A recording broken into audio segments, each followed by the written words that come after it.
All right, started my project here, 2009 Sierra. This is the 4.8. I'm gonna change my trans oil today. I got, apparently Valvoline doesn't make the pure Dextron anymore, the Dextron specific.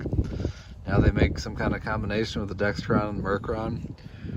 I don't like that at all because the different transmissions have different seals and everything that get eaten away by the trans fluid. So this is, trans fluid is a detergent that goes through your valve body to help clean it, and this is probably less of a detergent to be more general for different makes of transmissions. I don't like that, but this is the only stuff I could find. Valvoline was like the main maker of trans fluid. Whenever I would buy it, they were pretty much, all the other oil companies didn't have as much selection, and now this is all I could find. And it wasn't cheap either. Anyways, I bought this last year, my Sierra, nice and rusty. It's got 270,000 miles on it, and I don't know the history of the transmission, which kind of makes this scary.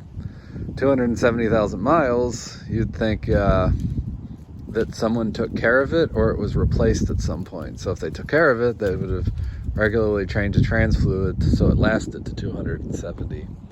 If they changed it, maybe it went bad at 250, then it's brand new. I don't know the history of it, but hopefully all goes well. But as of right now, it runs super smooth and everything. I'm not gonna change the trans filter. I'm gonna leave that in, if it is the original and dirty fluid's helping it going, at least I'll still have that with a lot of the material floating around in it. And I'm gonna, when I take the old trans pan out, see, I bought a brand new one because mine doesn't have a plug in it. So I got a new one that's got the nice drain plug so I can regularly change it easier. And then it's got the concave mount for that too, which is really nice because that way you get more shavings. We'll see. We'll take a look at this trans pan once I get this out and see how clean or dirty it is. How much clutch material or whatever is floating in there. Alright, underneath here, I can see I'm leaking a little oil, so I got oil stains in my driveway, but I'm worried about that another day. You got a bunch of 13mm bolts all the way around. And then we have the worst GM design ever in history, where the wide pipe for the exhaust makes it so you can't take this off easy. Because when this drops down, the valve body hangs low enough to where this won't slide through. So we'll try a couple different tricks with moving this out of the way to get the trans pan off. Okay, let's take all the bolts off. It is so cold and windy today. I'm wearing this blanket so keep the wind off me. It's actually making quite a big difference too. How funny. Okay, to get this trans pan off, 4L60E, and this is a 2009 Sierra with the 4.8.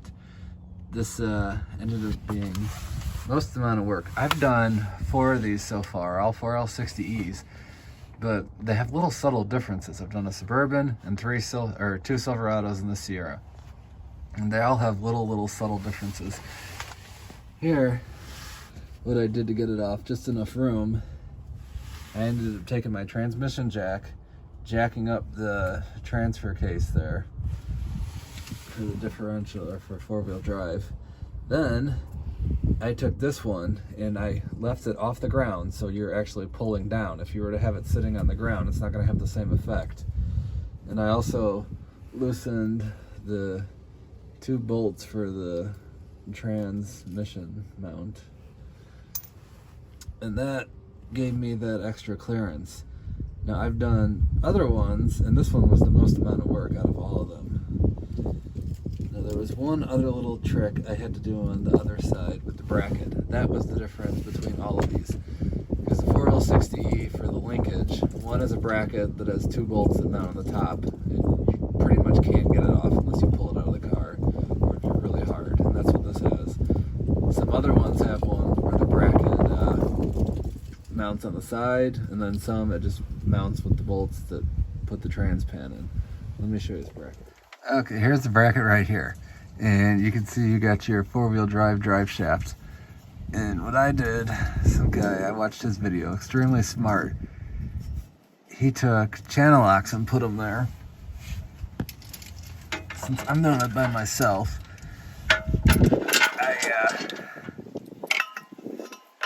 I can't do it from here because I'm such a bad angle holding the camera. I took vice grips, and that was able to push this all the way so it was touching the drive shaft. The drive shaft moves a bit, so you don't need to have like a pipe wrench on here or something that'll hold it with 400 pounds of force, but you need something that'll hold it a little bit. So because the drive shaft spins when you try to put pressure on it. So I took my vice grips and did that, and that pushed this right up to here, and that gave me the clearance to take this pan off. Okay, now I gotta put the new pan on. All right, here's the old one versus the new one. Like I said, I couldn't be happier that I have a drain plug in here now. It's just worst design ever GM has. There's no way they should put a white pipe, exhaust pipe, going right over the transmission.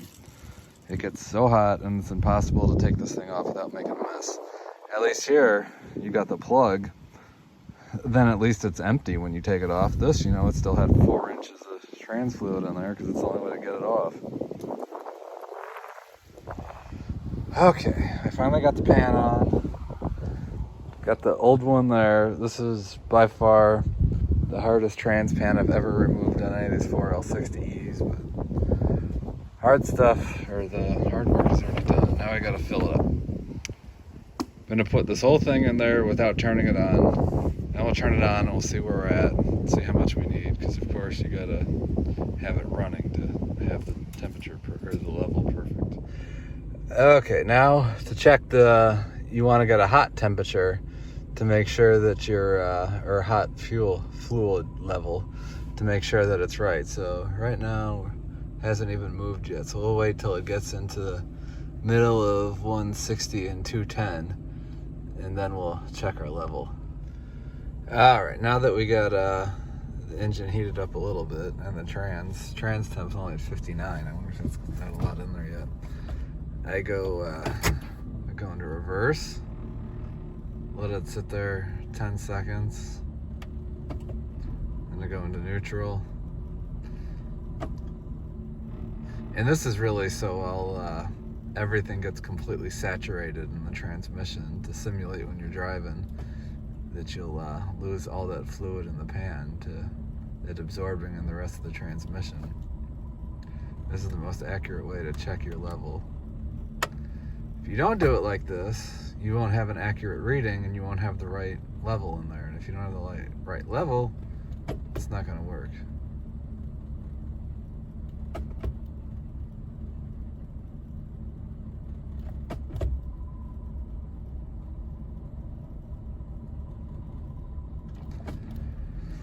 And then as soon as I hit park, I run out there and check it with it running. And that should be it.